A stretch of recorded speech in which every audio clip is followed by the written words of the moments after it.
Napanood natin kung paano hinarap ng Soundwave Squad ang hamon at drama ng Round 2. At noong linggo, naganap na ang tapatan ng Blazing Gen Z.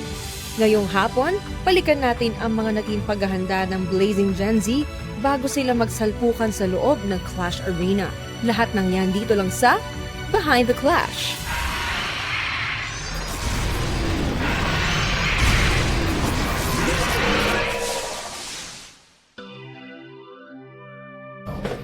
Whose is this? Hello po. Kuya. May gagawin tayo. May ano na eh, kalimutan ko yung tanong. Kung anong mangyayari daw, parang I have no idea, but you know, whatever happens, happens. And also to expect the unexpected and to have fun.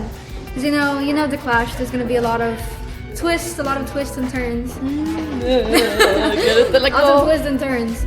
We're gonna get through it. ngayon. Siyempre, kinakabahan. Hindi makawala yan kasi hindi pa natin alam yung sequence ng laban mamaya. At, ayun.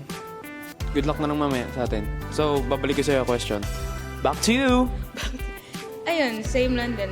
Kinakabahan. Pero, I know naman na ilalaban din talaga natin yung group natin, which is Blazing Gen Z. And, ayun, sana makisama ang boses talaga kasi at nitong mga nakaraan, super pagod. And nakakakaba lang yung sa sequence. Diba? Kasi before may votings, before the day ng may votings na, tas ngayon, wala talaga.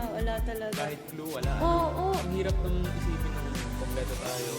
Tapos mamaya, mga bawas na tayo. Kompleto tayo noon, tapos ngayon bawas na, tas mababawasan na naman. Pero let's see if, pero Mamaya na lang, good luck na lang. Okay, baba na tayo, guys.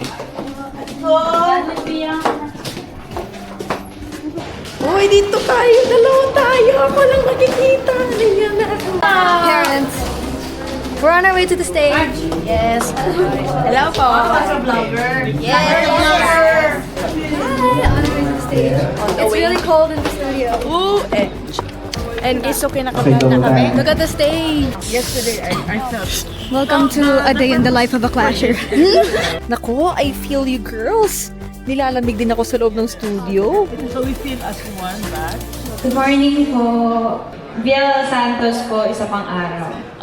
Kasi before, nung lumaban din ako sa other TV competition, nanalo din ako ng first round. Then, yung second round naman kasi, parang napagod din kami ng sobra.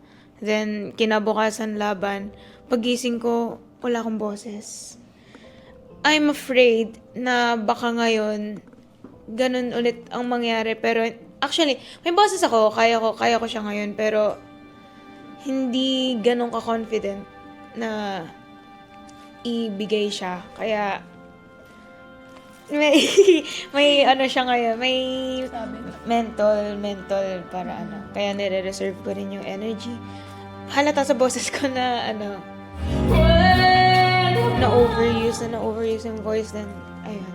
I guess hindi lahat ng singers ay same ng strength ng Pero surrender ko na lang lahat kay Lord. Kung ano ang ibigay niya sa akin ngayon, kung bibigyan niya pa ako ng isa pang araw para i-share pa yung talent ko. Mabilis mapagod yung boses. Kaya kapag may mga gigs ako doon sa amin, doon sa Pangasinan, halos malat ako, ganun.